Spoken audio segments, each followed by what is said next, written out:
আমার বানের বায়ারা কিতাবের ভিতরে আছে হযরত তালহাকে টার্গেট করে বেঈমান কাফেররা অনবরত বৃষ্টির নিয়ে তীর আর বল্লম ছুটতে শুরু করে দিল। হযরত তালহার চেহারাটা চাউলের চালনির মতো হয়ে গেছে, পুরা দেহটা ক্ষত বিক্ষত হয়ে গেছে, শরীরে এমন কোনো জায়গা নাই গো হযরত তালহার গায়ে তীর আর বল্লম ঢুকে নেই। হযরত তালহা কিছুক্ষণের ভিতরে তিনি শহীদ হয়ে যাবেন। চেহারার ভিতরে ৮০ থেকে ৮২টা তীরার বল্লমের আঘাত ঢুকে গেল। তখনও হযরত তালহা তখনও কিন্তু একটুকু মন হানিন্নতা হয় নাই, তালহা মনটাকে দুর্বল করে নাই। হযরত তালহা ইশারা দিয়া কয়, আরে সাহাবীরা জানি না আর কতক্ষণ এই দুনিয়াতে বাঁচি, প্রস্তুত গ্রহণ করো, সুযোগ পাইয়া আমার দ্বীনের নবীর গায়ে কাফেররা আঘাত করে বসতে পারে। এই কথা বলে কিছুক্ষণের ভিতরেই আল্লাহর নবী সাহাবী হযরত তালহা শহীদ হয়ে গেলেন, আল্লাহ ফিরি জান্নাতে চলে গেলেন। হযরত তালহার পরে একে একে ৭ জন সাহাবী শাহাদাতের পেয়ালা পান করলেন। মোট ৮ জন সাহাবী আল্লাহ ফিরি জান্নাতের মেহমান হয়ে গেলেন। এবার শুধুমাত্র 2 জন সাহাবী আবার নবীর সামনে। আমার ভাইরা চোখের পানি একটু ছেড়ে দেন, এই চোখের পানিটাই কিয়ামতের দিন নাজাতের ফয়সালা হবে। আমার বানের ভাইরা রাগ করলে কিচ্ছু করার নাই, কথাগুলি বাস্তব না অবাস্তব। এই ভুল করলে খারাপ এখন বাপের বেড়া হইলে। সেদিন এক জায়গায় গেছি ময়মনসিংহ, 1 সপ্তাহ আগে, খুব দুঃখ লাগছে। আমি এলাম প্রধান বক্তা, শুক্রবার দিন আছে, আমার মসজিদ হলো গাজীপুরে একদম জয়দেবপুর বাস স্ট্যান্ড সংলগ্ন ঐতিহাসিক বাইতুল আমান কেন্দ্রীয় মসজিদে আমি গুনাহগার জমা পড়াই। ময়মনসিংহে 10:30টায় মাইক দিছি, বয়ান করতেছি। 2 ঘন্টা বয়ানের পরে আমার এক ভাই, মনে রাখবেন এই দেশে যারা নেতা এরা আমাদের ভাই, আমাদের বন্ধু, এরা আমাদের কাছের লোক। কারণ নেতারও দরকার আছে, কিন্তু যোগ্য নেতা চাই। কথা বল না কেন? বাংলাদেশে ওই সমস্ত নেতাদের খাওয়ান নাই যারা আলেমদের সঙ্গে বিয়াদবি করে। ওই যে ফদ্দার এইবার থেকে কইছিন আসো খেলা হবে, কইছিন না? এখন হেরার বাইয়ে শুরু করছে নোয়াখালী থেকে। কথা কন না কেন? আলেমদের সাথে বিয়াদবি করছ বেড়া, আল্লাহ দুনিয়াতে তোদেরকে ধ্বংস করে দিবে। দুনিয়াতে আল্লাহ খেলা দেখাই দিব, খেলা। হ্যাঁ, খেলার ঘরে খেলা রে, খেয়াল করেন। 2 ঘন্টা ওয়াজ করছি, মাইক লাগা। হুজুর আইনে যে ওয়াজ করছেন খুব ভালোই তো ভাইছিলাম, তা আইনে কাঁটা কাঁটা কথা কইতাছেন কে? এই আমার কথা কয় না, আমার ভাষা বুঝেননি? ভাষা এক এক জায়গার এক এক ভাষা। ঢাকা গেলে দেখবেন বাপে ডাহে ফুলারে হালা, ফুলারে বাপরে হালা। আমার কিন্তু আজকে 1টা পর্যন্ত টাইম দেওয়া লাগবো, অসুবিধা নাই তো? অসুবিধা হইতেছে? যেটা আয়ে পড়ছি এত তাড়াতাড়ি ছাড়ুন না, আল্লাহ কবুল করুক। প্রথম বছরে যদি এরম লোক আমি তিত কিনা বেড়া, তিত কিনা বড় বেড়া নিলে কি তৈব? কথা বল না কি তার লেগে? আল্লাহ এদের মাহফিলকে কবুল করুক, আরো জোরে কর। যারা আওয়াজ তাড়াতাড়ি আন, শেষে চিনি দিতাম না, খাওয়ার কোনো সিস্টেম নেই না। যাক, সবাই আসুক, সবাই আসুক, সবাই বাড়ি থেকে চলে আসুক। শেষ মোনাজাত হবে ইনশাআল্লাহ। উনি আসছেন নি? ওই যে যিনি মোনাজাত দিবে, আচ্ছা আসবে ইনশাআল্লাহ। কান ইনশাআল্লাহ, কান হুজুর আসলে হুজুর মোনাজাত দিবে, আর নইলে আমি শরীক থাকবো আপনাদের সামনে। আমার বানের ভাইরা, এখন এক এক জায়গার এক এক বাসা না, বাপে ডাহে ডাকায় ফোলারে হালা, এমনকি মসজিদের খতিবরে হালাই ডাহে। এটা ওদের বাসা। যত বেশি হালা কইব মনে করবেন আপনারা তত বেশি লাভ করে। আমার আগে মসজিদ ছিল সদরঘাট। একদিন জুমার নামাজ পড়ে কক্সবাজার মাহফিল, 3:30টার ফ্লাইট, খুব দ্রুত গতিতে এয়ারপোর্টে যেতে হবে। খাওয়ান না খাইয়ে দৌড়তাছি। আপনারা তো মনে করেন যে বক্তা আয় আর জায়গা, হ্যাঁ এত সোজা না। সিলেটাই 6 ঘন্টা 7 ঘন্টা 8 ঘন্টা মাইরা এই ফিরের বাজারে আগে 1.5 ঘন্টা খারাপ গেছে রাত রাস্তা তুই শেষ মগালি যাবো কোন দিন তো খেয়াল করেন আমার নামাজ পড়ে খুব দ্রুত তাড়াতাড়ি চলে যেতেছি গা এমন সময় দেখি আমার এক মুসলিম মহব্বত করে আবার খুব ভালোবাসে আলহামদুলিল্লাহ এই ভালোবাসা আল্লাহর দেওয়া নামাজ পড়ে যাইতেছি গা তাড়াতাড়ি যাবো গা ঠিক এমন সময় দেখি এক মুসল্লি আরেক মুসল্লি রে কইতেছে কিরে কতি ভালা যাইতেছে গা কি হইছে বি হালায় হুজুর হালায় না খায় আওয়াজ করে মরে যাবো গা হালায় কথা মানে মহব্বত করেই কইতেছে নেতা একা হুজুর আইনে যে ওয়াজ করছেন খুব ভালোই তো করছেন এই সেই এদিক সেদিক কই গেছেন গা আর কালেকশন করতেন না আন্নের খালি ওয়াজ করবার লেগে আনছি আমি বললাম স্টপিস চুপ বেটা বিয়াদব দুনিয়ার সব হুজুরে কি এক সমান মনে করছস তুই টাকা দিয়ে কিনে নিলিছস নাকি তা কথা কন না কেন ঠিক কিনা আমার গায়ে প্রিন্সিপাল হাবিবুর রহমান রাহমাতুল্লাহ রক্ত আছে এই দেহে মর্দে মুজাহিদের রক্ত আছে আমরা বুক দিতে জানি ফিট দিতে জানি না হ্যাঁ আমাদেরকে অর্ডার করে কেমনে ওয়াজ করতে হবে বুঝা যায় ওয়াজের কাছে শিখন লাগবে আল্লাহর কসম আমি মিথ্যা বললে আল্লাহর জন্য জবান বন্ধ করে সাথে সাথে আমি নেতাকে কইছি তোমার ফেটও ভাড়া দিলে কোন আল্লাহ সূরা বাড়িব শুদ্ধ করে কইতে আল্লাহ জিন্দেগিতে আমি ওয়াজ করতাম না আলেমদেরকে সম্মান করো এদেশের সরকারি দল আমাদের বিরুদ্ধে নয় আওয়ামী লীগের ভাইরা আমাদের প্রিয় নেতা ভাইরা আমাদের প্রিয় আমরা চাই ওদেরকে ইসলাম বোঝাতে কথা কন না কেন আসুন আপনাদের স্থান আমাদের বুকে আপনারা আমাদের বুকে আসুন তারপরে ইসলাম বুঝুন কোরআন বুঝুন নাস্তিকদের সহচর হয়া নাস্তিকদের কথায় আপনারা আলেমদেরকে দূরে ঠেলে দিয়েন না কারণ এই দেশটা মুরগি চোরা সাহারিয়ার কবিরের দেশ না ঠিক কিনা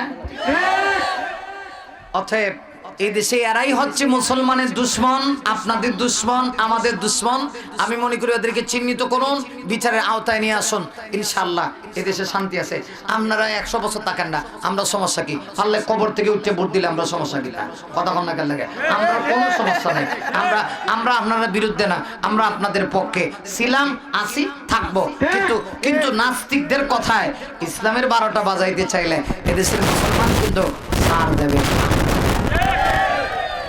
কথা ক্লিয়ার বুঝলে বুঝ পাতা না বুঝলে মাশাআল্লাহ তাহির সাহেবের ডায়লগ দিয়ে সবাই পারেন হ্যাঁ আল্লাহ সবাইরা কবুল করুক সবাই বলে আমিন আসুন ওই যে কইছিলাম আল্লাহ কয় নবী গো আপনার যারা ছাত্র আপনার যারা সহচর এরা হলো কাফেরদের ব্যাপারে কঠোর আর পরস্পরে বড় ভালোবাসা এই একটা গুণ কাফেরদের ব্যাপারে কঠোর পরস্পরে ভালোবাসা কেমনে বুঝাই আসুন এখন সরাসরি ঢুকে যাব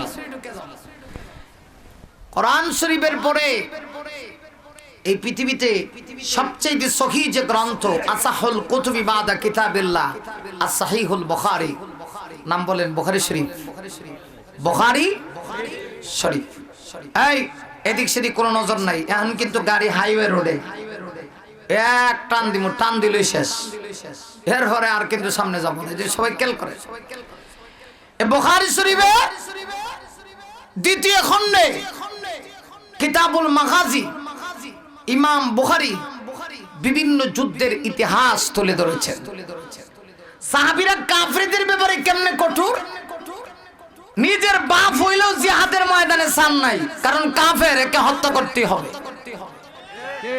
এই ছিল সাহাবীদের একটা খাসিয়ত বৈশিষ্ট্য আল্লাহ কেন তাদের শান বাড়াইতো না শান বাড়ানোর কারণ আছে তো আছে কিনা নাই তো ইমাম বুখারী বিভিন্ন যুদ্ধের ইতিহাস তুলে ধরেছেন সংক্ষেপে ঐতিহাসিক দুটো দৃষ্টান্ত পেশ করব পুরো যুদ্ধের ইতিহাস না যতটুকু বললে আমি আমার বিষয়টা বোঝাতে পারি ঠিক ততটুকুন বলবো এর চেয়ে বেশিও না কমও না একটা যুদ্ধের নাম ছিল বদরের যুদ্ধ খেয়াল করেন বদরের যুদ্ধের ঠিক 1 বছর পরে আরেকটা যুদ্ধ সংঘটিত হয়েছে এটার নাম হলো উহুদের যুদ্ধ বদর আর উহুদ যুদ্ধের মাঝখানে 1 বছরের ব্যবধান বদরের যুদ্ধে মার্কা মারা 70 জন বেঈমান কাফের জাহান্নামের টিকিট নিয়ে দুনিয়া থেকে বিদায় নিয়েছে। একদম সিল মারা, সিরাতুল ফি নারি জাহান্নাম খালিদিনা ফিহা, জাহান্নামে যা। 70 জন। এদের প্রধান যিনি ছিল তার নাম ছিল আবু জাহাল। আবু জাহল আপনারা দেশে তো আর নাই, ডাকাত আছে না? আছে। এডি চিনবেন কেমনে? একটা আলামত কয়ে দিয়ে যায়, আলেমদের খোকা, আলেমদের সামনে আইলে এক কথা কইব, ফিসে গেলে আরেক কথা। মনে করবেন আরবের যুগে ছিল আবু জাহেল, আর এ হলো আরেক আবু জাহেল। ঠিক কিনা? আবু জাহাল তার সঙ্গ পঙ্গ সহ বদরের যুদ্ধে মুসলমানদের সঙ্গে মোকাবেলা করে জাহান্নামের টিকিট নিয়ে দুনিয়া থেকে বিদায় নিছে। কিন্তু দুঃখজনক হলে সত্য, যুগে যুগে হক বাতিলের খেলা চলছে, চলবে, চলতেই থাকবে। আমার ভাইয়েরা, আবু জাহাল সহ আবু জাহালের সঙ্গপঙ্গরা দুনিয়া থেকে বিদায় নেওয়ার পরই আবু জাহালের কিছু চেলামুন্ডারা দুনিয়াতে রয়ে গেল। এরা বদরের যুদ্ধের ঠিক 1 বছর পরে আবার তারা মুসলমানের বিরুদ্ধে চরম এবং চরম পর্যায়ের মুসলমানের বিরুদ্ধে লেগে গেল। মুসলমানদের বিরুদ্ধে এমন ষড়যন্ত্র শুরু করে দিল, ওদের টার্গেট হলো এখন আর মুসলমান দুনিয়াতে রাখবে না, ইসলাম রাখবে না, দিন রাখবে না। মুসলমানের নবী মুহাম্মদ ইবনে আব্দুল্লাহকে দুনিয়া থেকে বিদায় করে দেওয়ার ওরা প্ল্যান প্রোগ্রাম করে নিল। কারণ ওরা চিন্তা করছে মুহাম্মদ মক্কায় ছিল তো ভালো ছিল, মদিনায় গিয়ে মুহাম্মদ সংঘবদ্ধ হয়ে গেছে, মুহাম্মদের বিশাল কাফেলা, বিশাল জামাত তৈরি হয়ে গিয়েছে। অতএব মুহাম্মদকে চিরতরে দুনিয়া থেকে উৎখাত করে দিতে হবে। তাই তারা বদরের যুদ্ধের ঠিক 1 বছর পরে আবু জাহেলের সেই পুরানো বাহিনী আবার জেগে উঠলো। টার্গেট হলো ওরা আমার নবীকে দুনিয়া থেকে বিদায় করবে। এই টার্গেট নিয়ে, মুসলমানকে ধ্বংস করার টার্গেট নিয়ে সুদূর সেই মক্কা থেকে তারা আবার মদিনায় রওনা করলো। উহুদের ময়দানের দিকে, উহুদ প্রান্তরের দিকে রওনা করলো। আমার মায়ের কিতাবের ভিতরে আছে, উহুদের ময়দানের দিকে যখন তারা রওনা দিয়েছি, এই খবরটা পর্যন্ত আমার রাসূলকে জানাইল না। আল্লাহর হাবিব যখন জানতে পারলেন কাফেরেরা চিরতরে ইসলাম ধ্বংস করার প্ল্যান প্রোগ্রাম নিয়ে উহুদের প্রান্তের দিকে রওনা করেছে, নবীজি সাথে সাথে একটা কাফেলা তৈরি করলেন। ইমাম বুখারী লিখেছে ওই কাফেলার সদস্য ছিল 1000 বিশিষ্ট একটা জামাত আল্লাহর নবী তৈরি করলেন। উদ্দেশ্য কি? ওদের সঙ্গে মোকাবেলা হবে, কাফেরদের সঙ্গে নো কম্প্রোমাইজ, কোনো কম্প্রোমাইজ নাই। মুসলমান বাতিলের সামনে মাথা নত করতে পারে না। আমার ভাইয়েরা, আল্লাহর হাবিব সঙ্গে সঙ্গে মোকাবেলা করার উদ্দেশ্যে 1000 বিশিষ্ট একটা জামাত নবীজি তৈরি করলেন। দুঃখজনক হলে সত্য, এই 1000 বিশিষ্ট কাফেলার ভিতরে 300 জন ছিল মুনাফিক। আমার ভাইয়েরা, মুনাফিকেরা অন্তরে একটা লালন করে, মুখের ভিতরে আর একটা স্বীকার করে। ওই মুনাফিকের দলেরা আমার নবী, বিশ্ব নবী সহ সাহাবীদেরকে নিয়ে যখন আমার রাসূল রওনা করেছে, মুনাফিকেরা রওনা করেছে। ইমাম বুখারী লেখে মুনাফিকেরা যখন রাস্তায় গেল, ইহুদি এবং খ্রিস্টানের বাচ্চারা কি যেন তাদের কানের ভিতরে ঢোকায় দিল, কান পরা দিয়ে দিল। মুনাফিকেরা আর সামনে যেতে চায় না। আমার ভাইরা শুনুন, এই পৃথিবীতে 2টা জাতি সবচেয়ে খারাপ, এটা আমার কথা না, আল্লাহ কোরআনের ভিতরে স্পষ্ট ভাষায় বলে দিয়েছেন, ইয়া আইয়ুহাল্লাযীনা আমানু লা তাত্তাখিযুল ইয়াহুদ।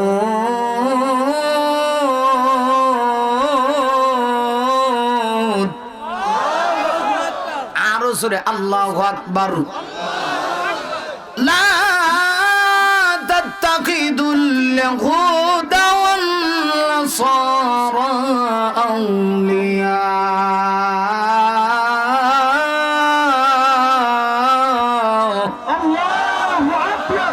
আল্লাহ বলেন দুই জাতির সঙ্গে তোমাদের কোনো বন্ধুত্ব হতে পারে না, ঠিক কিনা? আরো জোরে গোতাতে পারি কোন লাগতো, জোরে কন ঠিক কিনা? আরো জোরে কন। কয় জাতি? জোরে জোরে বলেন কয় জাতি?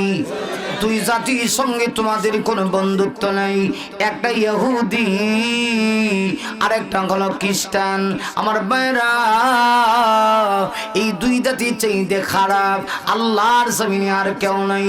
এরা বড় গাদ্দার, এরা বড় খারাপ, এরা বড় নিয়ম খারাপ, এরা নুন খায় কিন্তু গুণ গায় না। এরা ইসলামের সামনে আসলে একটা কথা বলে, পিছনে গেলে আর একটা কথা বলে। আমার বোনের ভাইরা, এই ইহুদি এবং খ্রিস্টানগুলি মুনাফিকদের কানের ভিতরে এমন কান ভরা দিয়েছে গো, ওরা আর সামনে যাইতে চায় না। ওরা বলে ইয়া রাসূলুল্লাহি, আমাদের ভয় হয় না জানি কঠিন কোন মুসিবতের সম্মুখীন হয়ে যায় কিনা। আল্লাহর হাবিব বলেন সমস্যা নেই, ইসলাম কাহার জন্য ঠেকানা। কিছু মানুষ যদি ইসলামের পিছন দিক থেকে চলে যায়, এতে ইসলামের কোনো সমস্যা নাই। যাও তোমরা মায়ানাথ 300 জন আলাদা, 700 জন খাঁটি ইমানদার সাহাবীদের কিনিয়া আল্লাহর হাবিব সুদূরসী উহুদের ময়দান পর্যন্ত পৌঁছে গেলেন। আমার নবীজি উহুদের ময়দানে চলে গেলেন।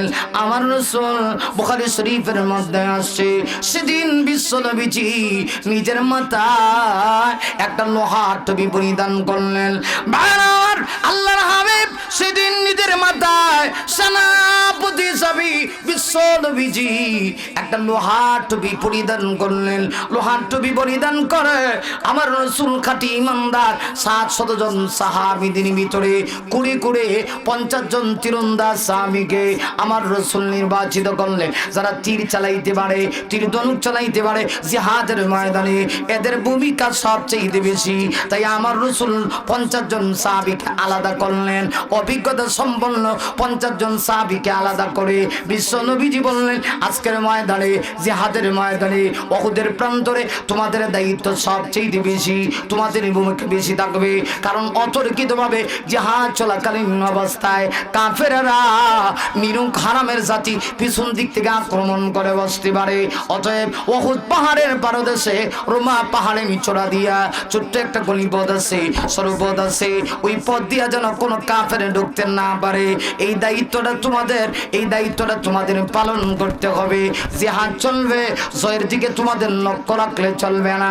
জয় পরাজয় বড় কথা নয়, মুসলমানেরা আল্লাহর উপর ভরসা করে কাফেরদের সঙ্গে মোকাবেলা করবে।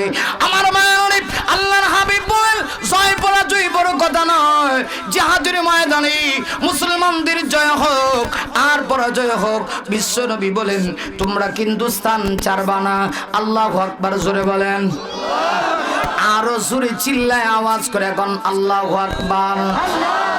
আমার রাসূল বললেন, জয় পরাজয় বড় কথা নয়, তোমরা স্থানে থাকবা, সাবধান অতর্কিতভাবে কোন কাফের দল যেন হামলা চালাইতে না পারে। আবার ভাইরা, বিজয় হইল স্থানে, পরাজয় হইল স্থানে, মাঠে আমরা থাকবো, তোমরা কিন্তু স্থান ছেড়ে দিবা না, কারণ স্থান চালনি সমস্যা। ইমাম বুখারী লেখে, এই 50 জন তীরন্দাজ সাহাবীদের ভিতরে নবীজি একজনকে আমির বানায় দিলেন, যার নাম ছিল আব্দুল্লাহ ইবনে জুবায়ের।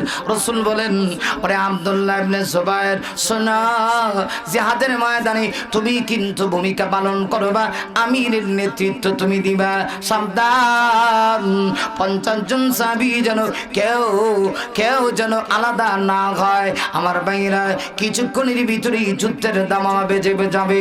আমার রাসূল এবার যারা মাঠে আছে 650 জন সাহাবী, নবীজি এমন সেনাপতি কে কোথায় থেকে গো বেঈমান কাফেরদের সঙ্গে মোকাবেলা করবে, আমার নবীজি স্থান পর্যন্ত নির্ধারণ করে দিলেন।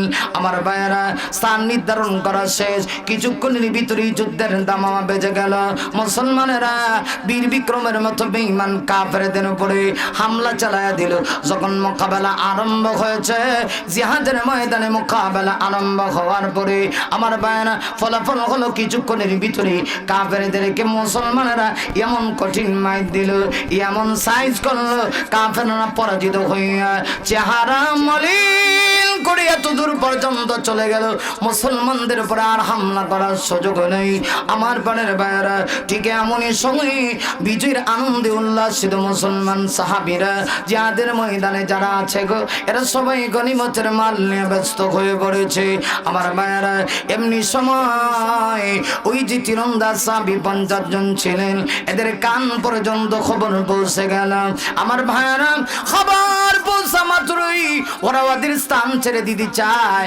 আমিরকে ডেকে বলে, ওরে আব্দুল্লাহ ইবনে জুবায়ের, জিহাদের ময়দানে আমরাও ঢুকে যাই, বিজয় তো হয়ে গিয়েছে, অতএব মাঠ ছেড়ে মাঠের বাহিরে থেকে কোনো লাভ নাই, আমরাও জিহাদের ময়দানে ঢুকতে চাই, গনিমতের মাল অর্জন করতে চাই। আমির বললেন, না, নবী না নির্দেশ করেছেন জয় পরাজয় বড় কথা নয়, স্থান ছাড়া যাবে না। তাদের ভিতরে দুই দল হয়ে গেল, মতানৈক্য সৃষ্টি হওয়ার পরে ওরা ওদের স্থান ছেড়ে দিল, মাঠে ঢুকে গেছে। সকল সাহাবীরা গনিমতের মাল নিয়ে ব্যস্ত, বিজয়ের আনন্দে উল্লাসিত। আল্লাহর কি কুদরত বোঝা যায় না। আল্লাহ যুদ্ধের মোড় ঘোরায়া সাহাবীদেরকে ঈমানের পরীক্ষা করতে চায়, আল্লাহ দেখায় দিতে চায়, আমি চাইলে জয়ের পরিবর্তে পরাজয় দিয়া তোমাদেরকে পরীক্ষা করতে পারি। আবার বাইরা এদিক দিয়ে কাফেররা মাইল খাইয়া যাইতে আসে, কিতাবের ভিতরে আসে তখন একজন সাহাবী ছিলেন, তিনি মুসলমান হন নাই, নাম ছিল খালিদ বিন ওয়ালিদ। অর্থাৎ খালিদ বিন ওয়ালিদ তিনি মুসলমান হন নাই, মায়ের খায়া সঙ্গী সাথীদের সঙ্গে যখন চলে যাচ্ছিলেন, রাস্তায় গিয়ে তিনি তার সঙ্গী সাথীদেরকে বলে, ও ভাইরা, আমার ভয় হয়ে গো, মুসলমানেরা যে মার দিল, জবাব না নিয়ে গেলে আর কোনোদিন মাথা উঁচু করে দাঁড়ানো যাবে না। আছো কি কেউ তোমাদের ভিতরে পুনরায় সাহস করে আমরা অতর্কিতভাবে হামলা চালাবো? কারণ মুসলমানেরা তো অল্প সময়ের ভিতরে বিজয়ের আনন্দে উল্লাসিত হইয়া মাটির ভিতরে প্রবেশ করেছে। আমার মনে হয় আবার যদি আমরা হামলা চালাই, মুসলমানেরা বিপর্যস্ত হয়ে যাবে, মুসলমানেরা ধ্বংস হবে। সাহস করে কি কেউ যাবে? এমনিতেই ছোট্ট এক যুবকদের দুষ্ট কাফেলা খালিদকে সাহস দিয়া বলে, ওরে খালিদ বিন ওয়ালিদ, চলেন, আপনি তো বীর যোদ্ধা, আমাদের বিশ্বাস আপনি যদি আবার হামলা চালান, যুদ্ধের মোড় ঘুরে যাবে, মুসলমানেরা আবার বিক্ষিপ্ত হয়ে যাবে, তখনই আমাদের মিশন মুহাম্মদকে আমরা দুনিয়া থেকে করব। আমার প্রাণের ভাইয়েরা, এই টার্গেট নিয়ে আবার তারা আবার জিহাদের ময়দানের দিকে রওনা করল। ইমাম বুখারী লিখেছে, জিহাদের ময়দানে তারা প্রবেশ করবে। কোন দিকে প্রবেশ করবে? উহুদ পাহাড়ের পাদদেশে, রুমা পাহাড়ের চূড়াচাড়া, বিকল্প কোনো পথ নেই। রাসূল তো আগেই সিগন্যাল দিয়েছিলেন স্থান ছাড়া যাবে না, সাহাবীরা স্থান ছেড়ে দিয়েছে, বিদায় তাদের হয়ে গেল সুযোগ। মুহূর্তের ভিতরে রুমা পাহাড়ের চূড়া দিয়ে ওরা জিহাদের ময়দানে ঢুকে ফেলেছে। ইমাম বুখারী লেখে, ওরা যখন জিহাদের ময়দানে ঢুকছে, এমনি অবস্থায় মুসলমানরা তো জানি না পুনরায় যে আবার অতর্কিত হামলা হবে। আবার যখন হামলা চালায় দিল, মুসলমানেরা বিক্ষিপ্ত হয়ে গেল। জিহাদের ময়দানে এমন তমতমি পরিস্থিতি বিরাজমান, কে কাকে মারছে সেটাও বলতে পারে না। মুসলমান মুসলমানকে মারে, কিন্তু কেন মারে, কোন কারণে মারে, কোন উদ্দেশ্যে মারে সেটাও পর্যন্ত বলতে পারে না। যুদ্ধের মন গলে গেল, মূলত আল্লাহ পরীক্ষা করতে চায় সাহাবীরা সত্যি কি আল্লাহকে ভালোবাসে, নবীকে ভালোবাসে কিনা। আমার প্রাণের ভাইয়েরা, যুদ্ধের মন ঘুরে গেল, কাফেররা পেয়ে গেল সুযোগ। এমনিতেই দুষ্ট কাফেরদের ওই জটলাটা বলে, ও খালিদ বিন ওয়ালিদ, এইভাবে মুসলমান মেরে মেরে ইসলাম ধ্বংস করা যাবে না। ও খালিদ বিন ওয়ালিদ, শোনো, মুসলমানের নবী কোথায়? মুহাম্মদ ইবনে আব্দুল্লাহ কোথায়? তালাশ করো। মুহাম্মদ ইবনে আব্দুল্লাহকে তালাশ করে আক্রমণ চালিয়ে দাও। কারণ মুহাম্মদকে যদি দুনিয়া থেকে বিদায় করা যায়, আমাদের মিশন বাস্তবায়ন হয়ে যাবে, আমাদের টার্গেট বাস্তবায়ন হয়ে যাবে। তাই তারা জিহাদের ময়দানে আমার রাসূলকে দুনিয়া থেকে বিদায় করার উদ্দেশ্যে আমার রাসূলকে তালাশ করতে শুরু করলো। আমার মনের ভাইয়েরা, একটা পর্যায়ে দুর্দান্ত সাহসিকতার পরিচয় দিয়ে একদম বিশ্বনবীজি জায়গায় দাঁড়ায় আছে, ওরা ওই জায়গা পর্যন্ত পৌঁছে গেল। আমার ভাইয়েরা গিয়ে দেখে আমার নবীজির ডানে বামে, ও বানের ভাইয়েরা, চোখের পানি ফেলে দিতে পারেন কিনা দেখেন, দিলের কানটা সোজা করে দেন। নবী সেই জায়গায় দাঁড়ানো আছে, আমার নবীর ডানে বামে 10 জন সাহাবী নবীর ইজ্জত রক্ষা করার জন্য চতুর্দিকে ডাল হইয়া দাঁড়ায় আছে। 10 জন সাহাবী আশিক রাসূল কারে কয়? বিয়া জিলাপি একটা কম হইলে মাইল লাগাও। কথা কন না কে? কথা কন। খালি জিলাপির লেগে মাইর করার দরকার আছে? কেন লেগে তোমার উপরে পড়তো না? এটা দরকার। তোমার বাটে কেন যাবে না? কিন্তু জিলাপি খাওয়া যেমন সুন্নত, নবীর বিরুদ্ধে নাস্তিকেরা যখন ইসলামের বিরুদ্ধে নবীর বিরুদ্ধে কথা বলে, আমি তো বলি জিলাপি খাওয়া যেমন সুন্নত, তখন বাতিলের মোকাবেলায় তরবারি উঠানো সুন্নত।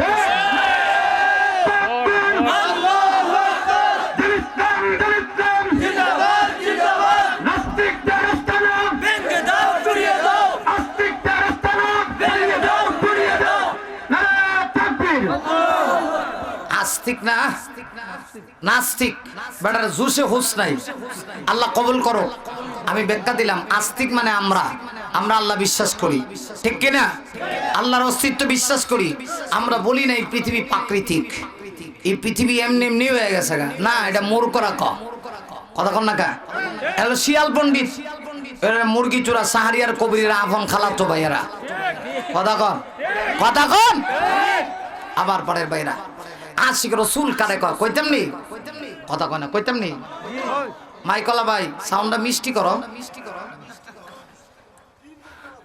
সিন 3 ঘন্টা চলতো নি। হ্যাঁ, সালাই তো আপনারা আনসারিরে মারছে, এই জন্যই তো সিলেটাই না কমাই, সিলেটের প্রোগ্রাম লইতে রাজি না। কসলক সালাক্কা। আল্লাহ কবুল করক, সবাই বলে আমিন। 10 জন সাহাবী, এখন যারা নবীকে ভালোবাসেন চোখের পানি ছেড়ে দিতে হবে। রেডি হন। আশিক রাসূলের পরিচয় দিতে হবে। যে উঠবে আশিক রাসূল না, আশিকে শয়তান, ঠিক কিনা বলেন? প্রয়োজন হলে মাফ আছে, আর না হয় এত সুন্দর মজবা।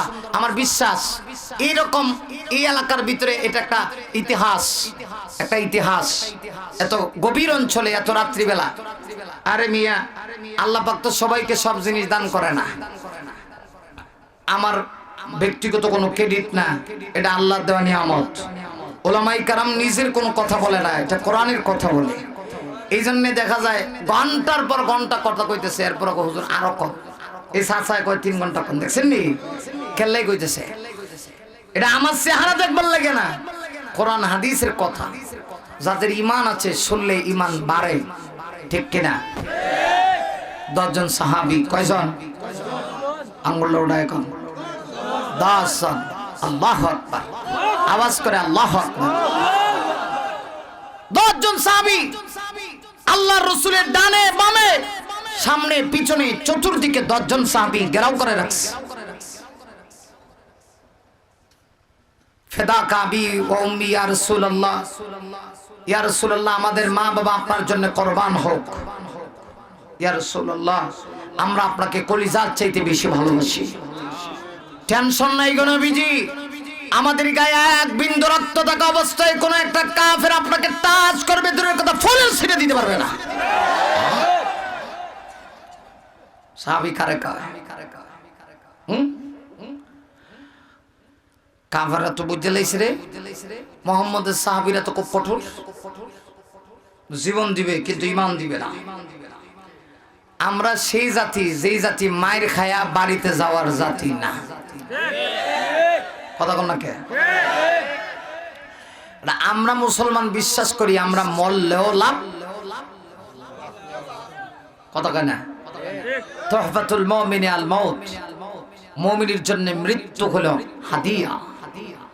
মুমিন বাঁচলেও লাভ, বললেও লাভ। ভাইরা আমার, আল্লাহর হাবিব বিশ্ব নবীর 10 জন সাহাবী আল্লাহর নবীকে দেখি দেখি বলি ইয়া রাসূলুল্লাহ, ইয়া হাবিবাল্লাহ। ওগো নবীজি টেনশন নাই গো নবী, আমরা দুনিয়াতে বেঁচে আছি। নবী গো আমাদের মা বাবা আপনার জন্য কোরবান হোক।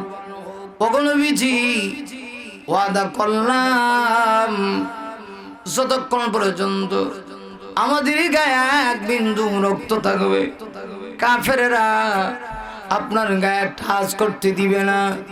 সাথে সাথে 10 জন সাহাবী শহীদি তামান্না নিয়ে নবীর ডানে বামে সামনে পিছনে চতুর্দিকে ডাল হয়ে দাঁড়ায় গেছে। এদের প্রধান ছিলেন, কিতাবে আসছে ওই সাহাবীর নাম হযরত তালহা রাদিয়াল্লাহু তাআলা আনহু। হযরত তালহা তার সঙ্গী সাথী ভাইদেরকে ডেকে ডেকে বলে, ওরে নবীর সাহাবীরা শোনো, আল্লাহর কসম আমার নাকের ভিতরে আমি জান্নাতের সুঘ্রাণ পাচ্ছি। মনে কর আর বেশিক্ষণ বাঁচবো না, আমি শহীদ হয়ে যাব। তবে তোমাদের কাছে আমানত রে, নবীর গায়ে যেন কোনো কাফের আঘাত না করতে পারে। এমনিতেই সাহাবীরা হযরত তালহাকে ডেকে ডেকে বলে, তালহা তুমি শহীদ হয়ে আগে জান্নাতে যাবা, আমরাও তোমার পিছনে পিছনে আছি, ছাড়বো না, এই রাস্তা ছাড়তে পারবো না। ইমানের পথ অন্ধকারের গিরিপথ, ইমান এত সোজা না। সাহাবীরা কাফেরদের ব্যাপারে কেমন কঠোর আমার প্রাণের ভাইরা। এমনিতে হযরত তালহা তার সঙ্গী সাথীদেরকে ডেকে ডেকে বলে, আরে বন্ধুরা প্রস্তুত হয়ে যাও, তোমাদের গায়ে এক বিন্দু রক্ত থাকা অবস্থায় কোনো কাফের যেন আমার নবীর গায়ে আঘাত না করে। প্রস্তুত হয়ে গেলেন। এমনিতেই কাফেররা সর্বপ্রথম মোকাবেলা করার জন্য তৈরি হয়ে গেল নবী সাহাবী হযরত তালহাকে টার্গেট করে। আমার প্রাণের ভাইরা কিতাবের ভিতরে আসে হযরত তালহাকে টার্গেট করে বেঈমান কাফেররা অনবরত বিস্তীর্ণে তীর আর বল্লম ছুটতে শুরু করে দিল। হযরত তালহার চেহারাটা চাউলের চালনির মতো হয়ে গেছে, পুরা দেহটা ক্ষত বিক্ষত হয়ে গেছে, শরীরে এমন কোনো জায়গা নাই গো হযরত তালহার গায়ে তীর আর বল্লম ঢুকে নেই। হযরত তালহা কিছুক্ষণের ভিতরে তিনি শহীদ হয়ে যাবেন। চেহারার ভিতরে 80 থেকে 82টা তীর আর বল্লমের আঘাত ঢুকে গেল। তখনও হযরত তালহা তখনও কিন্তু একটুকু মন হানিন্নতা হয় নাই, তালহা মনটাকে দুর্বল করে নাই। হযরত তালহা ইশারা দিয়া কয়, আরে সাহাবীরা জানি না আর কতক্ষণ এই দুনিয়াতে বাঁচি, প্রস্তুত গ্রহণ করো, সুযোগ পাইয়া আমার দ্বীনের নবীর গায়ে কাফেররা আঘাত করে বসতে পারে।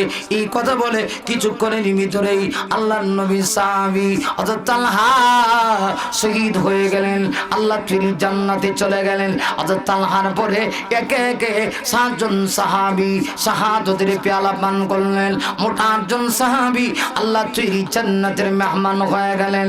এবার শুধুমাত্র 2 জন সাহাবী আমার নবীর সামনে। আমার ভাইরা চোখের পানি একটু ছেড়ে দেন, এই চোখের পানিটাই কিয়ামতের দিন নাজাতের ফয়সালা হবে।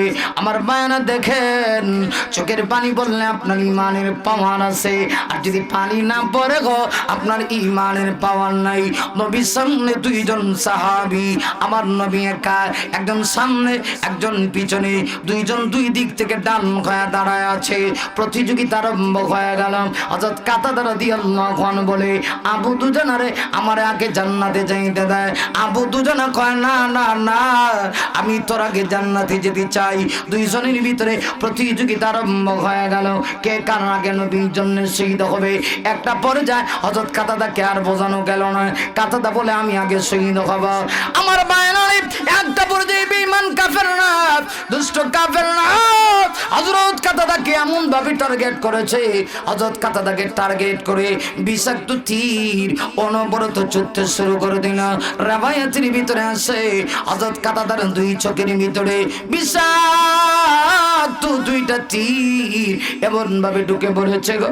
হযরত কাতাদার চোখের ভিতরে ঢুকা মাত্রই তীরের প্রভাবে আঘাতে হযরত কাতাদার দুইটা চোখ শহীদ হয়ে জমিনের ভিতরে পড়ে গেছে। আবার নবীজি হাউমাউ করে কান্নায় ভেঙে বললেন, রাসূল আমার ডেকে বলেন, কাতাদা তুমি বুঝি আমাকে এত ভালোবাসো? ওরে কাতাদা তুমি জান্নাত খরিদ করে নিয়েছো। রাসূল ডেকে বলেন, কাতাদা দে দে তোর দুইটা চোখ আমি বিশ্ব নবীর মোবারক হাতে উঠায় দে। আল্লাহু আকবার বলো না সরে আওয়াজ করে আল্লাহু আকবার। নবী আমার ডেকে বলে, কাতাদা দে তোর দুইটা চোখ আমি বিশ্ব নবীর মোবারক হাতে উঠায় দে। অর্থাৎ কাতাদা বলেন, আমি বিশ্ব নবীজির হাতে আমার দুইটা চোখ উঠায় দিলাম। উঠায় দেওয়ার পরে আবার নবীজি জিহ্বা মুবারক থেকে তুতু মুবারক দুই চোখের ভিতরে একটু লাগায়া দিলেন। লাগায়া দিয়া আমার রাসূল হযরত কাতাদার দুই চোখের স্থানে চোখগুলি লাগায়া দিলেন। হযরত কাতাদা বলেন, আল্লাহর কসম করে বলি, নবীজি যখন আমার চোখের ভিতরে দুইটা চোখ লাগায়া দিয়েছে, আমি তাকায় দেখি গো আবার চোখের পাওয়ার মনে হয় যেন আগের চাইতে 1000 গুণ বেড়ে গেছে। কিন্তু কিছু মানুষ ইসলামের জন্য জীবন দিতে হবে। আমার ভাইয়েরা, হযরত কাতাদা শহীদ হয়ে গেলেন, তিনিও বেশিক্ষণ বাঁচলেন না। এবার আলোচনা বুঝে থাকলে বলুন, নবীর সামনে সাহাবী কয়জন? আরে আওয়াজ করে বলতে পারেন না? আরো সরে বলেন, কয়জন? একজন। আবার নবী একা, আবার নবীর সামনে কেউ নাই গো, আবার নবীর পিছনে কেউ নাই। ওই একজন সাহাবী ছাড়া আর কেউ নাই। সাহাবী মনে হয় যেন মুরগি কাটা মুরগির মতো লাফাইতে আছে। হযরত আবু দুজানা এখন হামা করে দিয়ে শুধু দৌড়ায়। দুষ্ট কাফেররা ডান দিক থেকে যখন তীর ছুড়ে, হযরত আবু দুজানা ডান দিকে গিয়ে ডাল হয়ে দাঁড়ায়। বাম দিক থেকে দুষ্ট কাফেররা যখন বিষাক্ত তীর ছুড়ে, হযরত আবু দুজানা বাম দিকে গিয়ে ডাল হয়ে দাঁড়ায়। এবার দুষ্ট কাফেররা সামনের দিক থেকে যখন তীর ছড়ে, হযরত আবু দুজানা সামনে গিয়ে দাঁড়ায়। পিছন দিক থেকে যখন তীর আর বল্লম ছড়ে, আবু দুজানা হামা করে দিয়ে পিছনে গিয়ে দাঁড়ায়। কখনো সামনে, কখনো পিছনে, কখনো ডানে, কখনো ভাবে, এইভাবে করে আবু দুজানা হামা করে দিয়া আমার রাসূলকে হেফাজত করে। এরপরেও আমার রাসূলের গায়ে আঘাত পড়তে দেয় না। কিন্তু আল্লাহর মন চায় কিছু মানুষ ইসলামের জন্য জীবন দিবে। হযরত আবু দুজানাও একটা পর্যায়ে শহীদ হয়ে গেল। আমার ভাইয়েরা, আবু দুজানা যখন শহীদ, আমার রাসূল তখন একা। নবীর সামনে কেউ নেই, পিছে কেউ নেই, ডানে কেউ নেই, বামে কেউ নেই। এমনিতেই দুষ্ট কাফেররা বলা বলি শুরু করা দিল, এখনই তো সুযোগ যায়, মুহাম্মদ ইবনে আব্দুল্লাহকে মারো। যত মারার মারো, কে প্রতিবাদ করবে? প্রতিবাদ করার মতো কেউ নাই। এই কথা বলা মাত্রই দুষ্ট কাফেরদের ভিতর থেকে নিষ্ঠুর বাসন্ন একটা কাফের বিশাল বড় একটা পাথর উঠাইয়া আবার নবীজির মাথা বরাবর চুরে মারল। নবীজির মাথায় ছিল লোহার টুপি। পাথরটা মারা মাত্রই বিষাক্ত পাথরের আঘাতে লোহার টুপিটা দুই টুকরা হয়ে গেল। একটা টুকরা সম্পূর্ণ আলাদা হয়ে গেছে, লোহার একটা ছোট্ট অংশ আবার রাসূলের কপাল মোবারকে ঢুকে গেছে।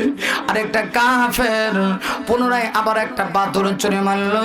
আবার রাসূলের চেহারা দ্বিতীয়বার আর একটা ইনজুরি হয়ে গেল।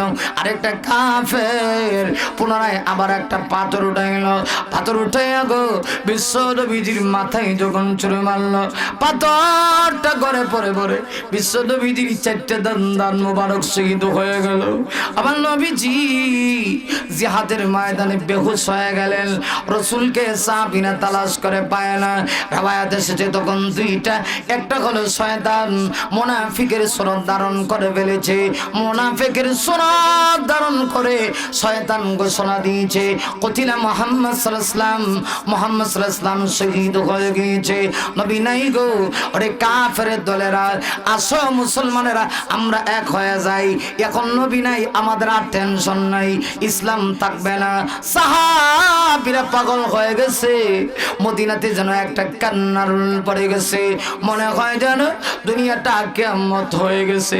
সাহাবীরা হাউ মাউ করে কান্নায় ভেঙে পড়ে আর আকাশের দিকে তাকায়া তাকায়া বলে, আল্লাহ গো, এই জমিনে থেকে কি করব? যে জমিনে তোমার নবী নাই, এই জমিনে আমরা থাকতে চাই না।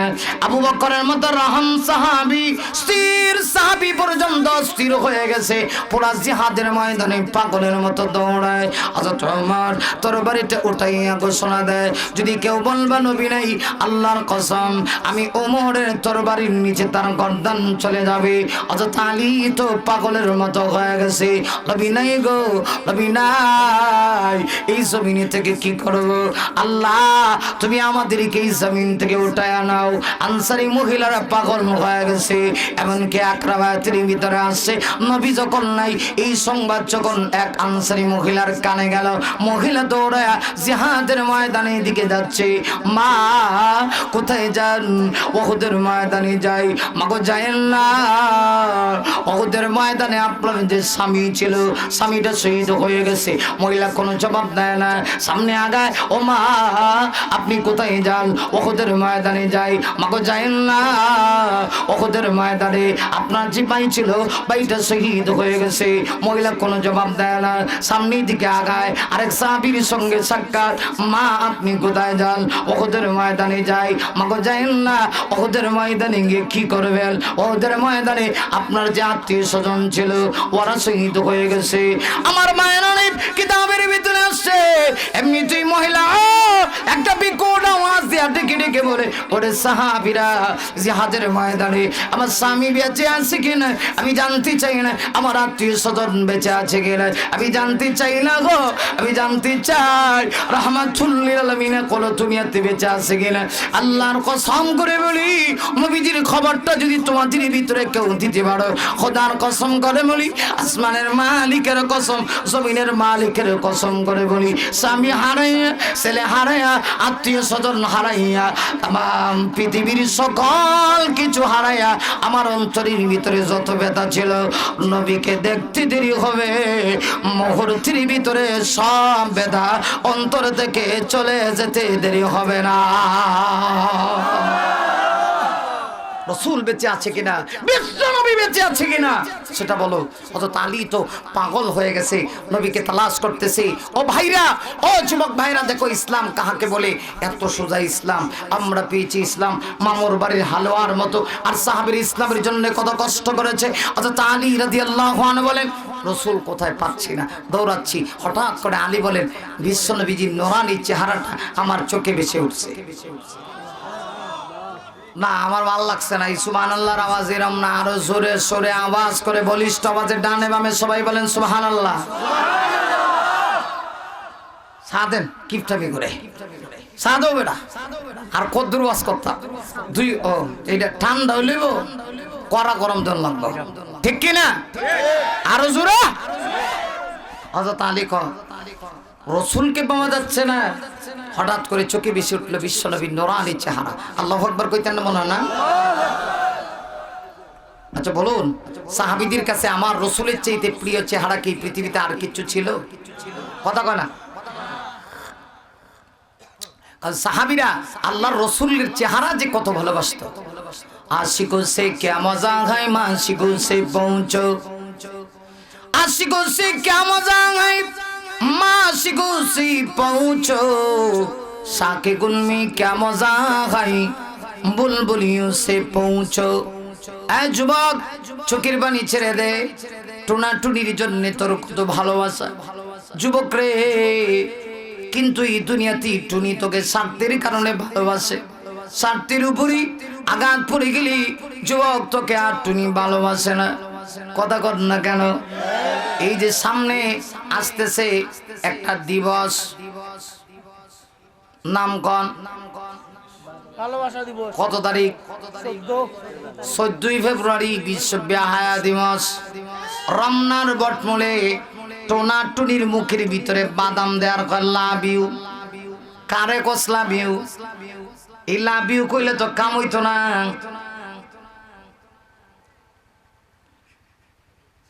আমার বোনের ভাইরা শেষ করে বলছি, শেষ দিকে চলে হুজুর চলে আসতেছে। আরে জওয়ান কান খানা করে দে, একটু না টুনির ভালোবাসার জন্য তুই জীবন দেস। আর আমার নবীর সাহাবীরা নবীকে কেমন ভালোবাস, সর্বশেষ কথাটা বলে ফেলছি। আমার বোনের ভাইয়েরা, হুজুর আসার আগে আমি 5 মিনিট 10 মিনিট সময় নেব। কষ্ট হবে কি? কথা কোন কষ্ট হবে কি? সর্বশেষ ফিনিশিংটা না দিলে তো হবে না। আমার বোনের ভাইয়েরা, দিলের কানটা খাড়া করে দেন। হযরত আলী বলেন, নবীর চেহারাটা দেখলাম, আমি আপনাদের কাছে জানতে চাই, আবার নবীর চেহারার চাইতে এই পৃথিবীতে আর কি কোনো সুন্দর জিনিস আছে নাকি? কথা কও না কেন? আছে। আকাশ হতে চাঁদ নেমেছে মায়া মেনার কোলে, আধার রাতে উঠল যেন চাঁদের চেহারা গো ঝলে, চাঁদের চেহারা গো ঝলে। মারহাবা গান। হযরত আলী একটা দৌড় মারছে, নবীজির নুরানি চেহারা দেখা যায়। হযরত আলী গিয়ে দেখে আবার নবীজি জিহাদের ময়দানে একটা গর্তে পড়ে রইছেন। হযরত আলী দৌড়ে যায়, উহুদের ময়দানে একটা গর্তে রাসূল পড়ে আছে। আমার মায়েরা, হযরত আলী গিয়ে দেখে আমার রাসূলের একটু হুঁশ ফিরে আসলো। কিন্তু হুঁশ ফিরে আসলে কি হবে গো? আবার নবীজির চেহারা থেকে ফুসরিং দিয়ে রক্ত বের হয়। হযরত আলী আকাশের দিকে তাকায় একটা চিৎকার মারছে, আর ডেকে ডেকে বলে, আল্লাহ গো, এই জমিনওয়ালার অবস্থা কেমন হতে পারে, যারা তাদের পয়গম্বরকে মেরে রক্তাক্ত করে ফেলেছে। আল্লাহ, এই জমিনওয়ালার অবস্থা কেমন হতে পারে? আবার পানির ভাইয়েরা, হযরত আলী যখন কথা বলছিল, রিওয়ায়াতে এসেছে আমার রাসূল তখন আলীকে ডেকে ডেকে বলতেছে, ওরে আলী, আমার উম্মতকে বদদুয়া দিস না, দে তোর কান্ডা দে। আমার নবীজি তার মুখ মুবারক আলীর কানের কাছে নিয়ে বলে, আলী, এই উম্মত ধ্বংস হয়ে যাবে, বদদুয়া দিস না, সুসংবাদ গ্রহণ কর। জিহাদের ময়দানে আজকের এই রক্তের বিনিময়ে মহান আল্লাহ ইসলামকে এই পৃথিবীতে প্রতিষ্ঠা করে দিবে। আমার মায়েরা, সর্বশেষ কথা হলেই খেয়াল করেন, সর্বশেষ কথা হলেই হযরত আলী বলেন, রাসূল এখন দাঁড়াতে পারে না, রাসূল দাঁড়াতে পারে না, নবীজির গায়ে কোনো শক্তি নাই। হযরত আলীর উপরে ভর করে আমার রাসূল দাঁড়াইলেন। সাহাবীরা দলে দলে আমার নবীকে এক নজরে দেখার জন্য আসলো। আমার পানের বাইরা রে, সাহাবীরা যখন আসছে, আল্লাহু আকবার, হযরত আবু বকরের মতো সাহাবী আবার নবী সামনে এসে হাউ মাউ করে কান্নায় ভেঙে বলল। হযরত আবু বকর টাকা দেখি বিশ্ব নবীজির চেহারায় লোহার অংশ ঢুকে গেছে, চেহারায় ঢুকছে, কপালে ঢুকছে, দান দান মোবারক শহীদ হইছে, 3 দিক থেকে রক্ত পড়তেছে। হযরত আবু বকর তখন একটা চিৎকার মারে আর ডেকে বলে, সাহাবীরা রে, এইভাবে যদি রক্ত পড়তে থাকে, রক্ত পরে পরে রক্ত শূন্য হইয়া আমার নবীজি দুনিয়া থেকে বিদায় নিব। অতএব মুহূর্তের ভিতরে রাসূলের চেহারা থেকে লোহার অংশ বের করতে হবে। কে পারবা? এই পরিমাণ সাহস কার আছে? রাবায়াতের ভিতরে আছে, ঠিক সেই সময়ে নবীর একজন সাহাবী, আশারায়ে মুবাশশারা জান্নাতের সুসংবাদ প্রাপ্ত সাহাবী, যার শানে কোরআন শরীফের সূরা আল মুজাদালার 22 নম্বর আয়াত নাযিল হয়েছে। সাহাবীর নাম ছিল আবু উবাইদা ইবনুল জাররাহ। তিনি চিৎকার মেরে বলে, আবু বকর, নবীর চেহারায় যেভাবে লোহার অংশ ঢুকেছে, আজকে যদি লোহার অংশ বের করতে হয়, এই দায়িত্ব আর কাউকে দিলে হবে না, দায়িত্বটা দিতে হবে আমি আবু উবাইদা ইবনুল জাররাহকে। আবু বকর দূরে সরে গেলেন, ওমর দূরে সরে গেল, আবু উবাইদার সামনে আসলেন। নবীর চেহারার দিকে তাকায়া আবু উবাইদা টার্গেট করে বারবার যদি রাসূলের চেহারায় আঘাত করি, নবীজি কষ্ট পাবে। হযরত আবু উবাইদা বলেন, আমি পারবো না গো আবার নবীকে বারবার কষ্ট দিতে, প্রয়োজনে আমার জীবন যাবে, আমার দাঁতগুলি শহীদ হয়ে আল্লাহ তৈরি জান্নাতে চলে যাব, কিন্তু নবীকে কষ্ট দিতে পারবো না। আবু উবাইদা ইবনুল জাররাহ তাই আমার নবীর সামনে গেলে যাওয়ার পরে তিনি একটু দেখতেছেন রাসূলের চেহারা থেকে লোহার অংশ কেমনে বের করা যায়। আমার মায়ের তালিব কিতাবের ভিতরে আসে হযরত আবু উবাইদা রাসূলের সামনে গিয়া তার চারটা দাঁত সামনে একত্রিত করলেন, নিচের দুটো দাঁত উপরে দুটো দাঁত একত্রিত করে বিশ্বনবীজির কপাল মোবারকের কাছে গিয়া এমন সজোরে আবু উবাইদা একটা টান মারছে। রিওয়ায়াতে এসেছে টানের প্রভাবে হযরত আবু উবাইদার চারটা দাঁত শহীদ হয়ে জমিনে পড়ে গেছে, আর মুহূর্তের ভিতরে বিশ্বনবীজির চেহারা মুবারক থেকে লোহার অংশ বের হয়ে চলে আসছে। সর্বশেষ সেই সাহাবীর শেষ কথা বলে ফেলি, না বললেন বলতে হবেই, কথা কোন ঠিক কিনা? আলোচনার একটা ফিনিশিং আছে, শেষ কথা। সেই আবু উবাইদা ইবনে জাররাহ উহুদের ময়দানে রাসূলের কি ভালোবাসা দেখাইলো, তিনি বদরের প্রান্তরে, এটা বলেই আমার কথা শেষ। নবীজি 313 জন সাহাবীকে স্থান নির্ধারণ করে দিয়েছেন। সর্বশেষ কথা হলো এই, হযরত আবু উবাইদা বলেন আমার রাসূল আমাকে একটা স্থান নির্ধারণ করে দিলেন, আমি আমার স্থানে থেকেই তরবারি দিয়া বাতিলের মোকাবেলা করতেছিলাম। হঠাৎ করে আমি তো চক্ষুষ নজরে তাকিয়ে আছি, অবলোক দৃষ্টিতে তাকিয়ে আছি কোন দুষ্ট কাফের আমার রাসূলের গায়ে আঘাত করে কিনা। তিনি অতিরিক্ত একটা দায়িত্ব পালন করতেছেন, এটা হলো আশিক রাসূলের পরিচয়। তিনি বলেন আমি দেখতে পেলাম জিহাদের ময়দানে একজন লোক একটা তরবারি নিয়ে একটা দৌড় মারছে, একদম বিশ্বনবীজির কাঁধ বরাবর চলে গেছে, মানে শুধু পাইলেই পিছন দিক থেকে তরবারিটা উঠাবে, নবীজির গর্দানটা দুনিয়া থেকে খতম করে দিবে। জোরে কোন নাউজুবিল্লাহ। সর্বশেষ কথা হলেই তিনি যখন বুঝতে পারলেন, একটা দৌড় মারলেন, দৌড় মারে তার সামনে গেলেন, সে আর তরবারি চালাতে পারলো না, তরবারি কৌশল করে তিনি বের করে দিলেন। সংক্ষেপে বলছি, দ্বিতীয়বার আবার স্থানে চলে গেলেন, দেখলেন যে সুযোগ দিয়ে দেখি আল্লাহ তাকে হেদায়েত দেয় কিনা, কারণ লোকটা ছিল তার রক্তের কানেকশন। দেখেন সাহাবী আর কাফেরদের ব্যাপারে কতটুকু, সাহাবাই কারাম কেমনে কাফেরদের ব্যাপারে কঠোর, এই বিষয়টাই ছিল আমার বোঝানোর দৃষ্টান্ত। সর্বশেষ কথাটা না বললে বিষয়টাই বুঝবেন না। আমার পানের ভাইরা, তিনি দ্বিতীয়বার আবার তার স্থানে চলে গেলেন, দেখেন লোকটা আবার যেন বড্ড পাগল হয়ে গেছে, আমার রাসূলের একদম কাঁধ বরাবর চলে গেছে, তরবারি উঠাবে, তরবারি চালাবে, কিন্তু তিনি তার সামনে চলে গেলেন। সে চালানোর আগেই তিনি তাকে বোঝালেন চালাইলে খবর হয়ে যাবে, চালাতে পারে নাই। তৃতীয়বার তিনি তার স্থানেই আসলেন, এইবার মনে মনে চিন্তা করলেন এইবার আর ছাড়া যাবে না, কারণ এইবার ছাড়লে আমি কিয়ামতের দিন আল্লাহর সামনে কোনো জবাব দিতে পারবো না। তাই তিনি তার স্থানে আছেন। লোকটা আবার দৌড় মারলো, কিতাবে আসছে তিনি তার সামনে আবার চলে গেলেন। এখন দেখেন দেখেন দেখেন দেখেন দেখেন দেখেন ইসলাম কাহাকে বলে। তিনি তার হাতের মধ্যে তরবারি ছিল, তরবারিটা উঠালেন। রাওয়ায়াতে আসছে তরবারিটা শুধু উঠাইছেন, তিনি বলেন আমি দেখি অদৃশ্য এক শক্তি এসে যেন আমার কাছ থেকে খুব দ্রুত গতিতে তরবারিটা টেনে নিল, এত দ্রুত গতিতে টেনে নিল, নিয়ে লোকটার গর্দানে এমন সজোরে তরবারির মাধ্যমে আঘাত করেছে, লোকটার দেহ এই জায়গায় আঘাতে মস্তকটা 40 হাত দূরে গিয়ে ছিটকায় পড়ছে। এই বছর কয়েন না, ভডলে বাড়ির যান, সুবহানাল্লাহ। এই খেয়াল করেন, সর্বশেষ কথা হলো এই, বদরের প্রান্তরে জিহাদ শেষ। এইটুকু না বললে তো আসিদ্দাও আলাল কুফার এটা ছিল, এটা বুঝবেন না, এটা তো বুঝতেই হবে। এবার খেয়াল করেন, জিহাদ শেষ, আমার রাসূল বদরের প্রান্তরে কয়জন জাহান্নামে টিকিট পাইছেন মনে নাই? আগের ওয়াজ মনে নাই না? 70 জন জাহান্নামে টিকিট প্রাপ্ত কাফেরদের লাশ রাসূলের সামনে হাজির করা হলো। আমার রাসূল দেখছেন আবু জাহেল না এইভাবে করে 69টা লাশ দেখলেন। একটা লাশ এমন দেখা যায়, আলেমদের সাথে খেলবা তোর বাপে খেলবো। আল্লাহ রাসূল বলেন কিরে এটা কি খেলা খেলাইলো, এমন মাইক দিছে, এই মাইক তো আজগুবি মাইক দেখা যায়, এটা অদৃশ্য শক্তির মাইক।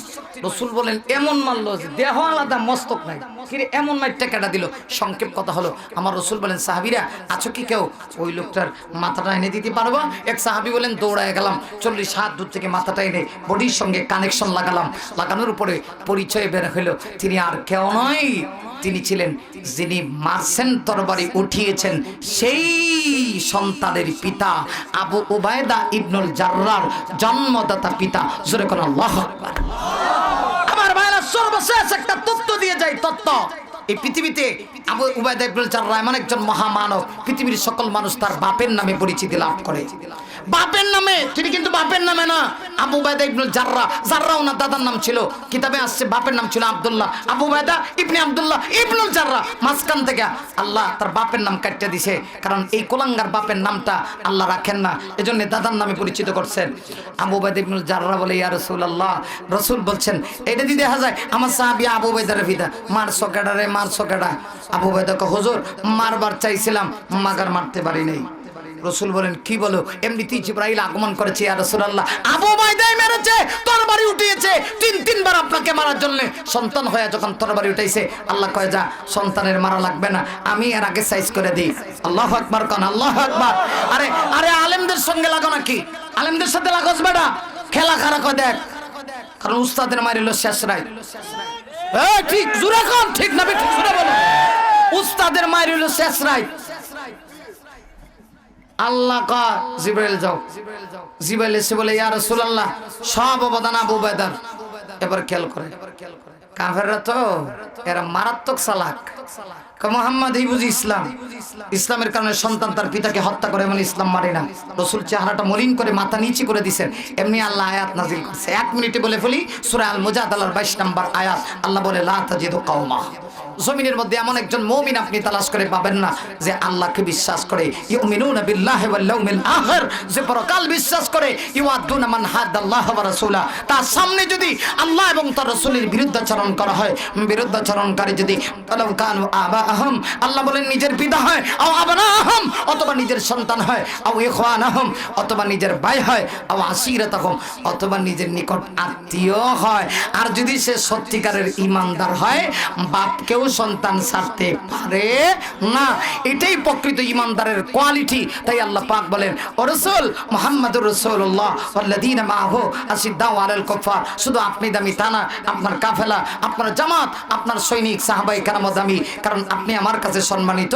আপনার পরে এই পৃথিবীতে সবচেয়ে দামি কাফেলার নাম হলো সাহাবায়ে কেরাম। আর সাহাবীদের একটা গুণ হলো আশিদ্দাউ আলাল কুফার, সাহাবীরা বাপকেও ছাড়ে না। জিহাদের ময়দানে সন্তান মুসলমান, বাপ কাফের, সেখানেও কিন্তু সাইজ করছে। কতক্ষণ ঠিক কিনা? আমরা সেই সাহাবীর সোনালী উত্তরসূরি। আসুন আল্লাহ রাব্বুল আলামিন আমাদের সবাইকে কথাগুলির উপরে যেন ওই কথাগুলির উপরে যেন আল্লাহ আমল করার তৌফিক দান করেন। সবাই বলে আমিন।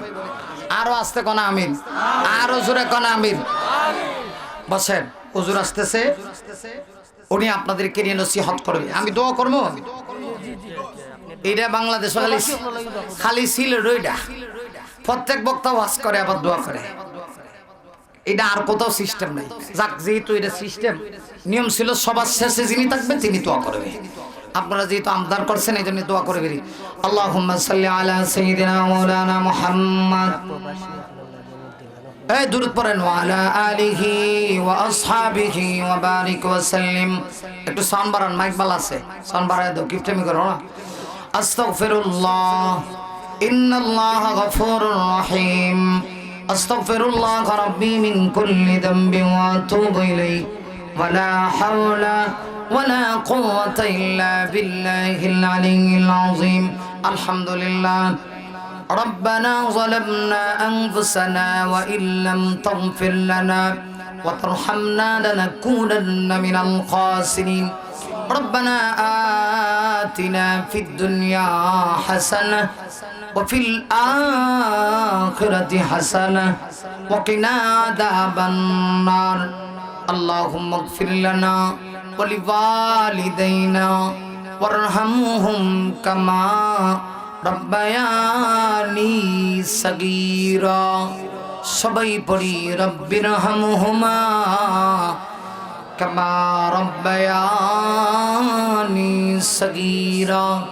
ফিরিয়ে না দিও আল্লাহ, ফিরিয়ে না দিও, গুনাহ যত করেছি আমরা ক্ষমা আপনি করিও। বান্দা সে বন্দিগি নাই, শেষ করেছি জিন্দগি আখিরাতের বিচার দিনে। মালিক গোলামদের উপায় কি?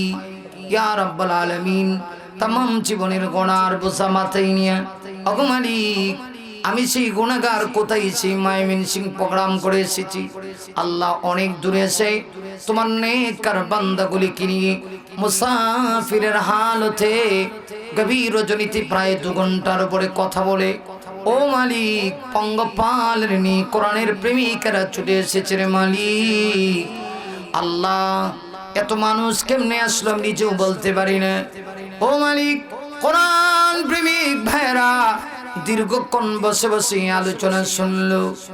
আল্লাহ আমার তো লজ্জা হয়, কেমনি তাদেরকে খালি হাতে ফেরত দিই। মালিক রে, ঘোষণা দাও, যা গোলাম যা, আমি তোদেরকে মাফ করে দিলাম। রব্বুল আমিন। আল্লাহ মাহফিলে যারা আয়োজন করেছে, আমার যেই ভাই প্রবাসী ভাই সহযোগিতা করলো, এলাকাবাসী যারা আসলো সহযোগিতা করলো, কিয়ামতের দিন সবাইকে তুমি নাজাতের ফয়সালা করে দিও আল্লাহ। অনেকেই অভাবগ্রস্ত, অভাব তুমি দূর করে দিও আল্লাহ তাআলা। বিশেষ করে এলাকার লোক প্রবাসী থাকে, ইংল্যান্ডের অবস্থা বড় কঠিন আল্লাহ, কঠিন করোনা ভাইরাস দিয়া আল্লাহ তুমি তাদেরকে মৃত্যু দিও না গো মালিক রব্বুল আলামিন। তোমার কুদরতে হাতে হাওলা করে দিলাম, আমার প্রবাসী ভাইদেরকে তুমি হেফাজতে রাখো আল্লাহ। এই এলাকায় খায়ের বরকত বাড়ায় দিও রব্বুল ইজ্জত।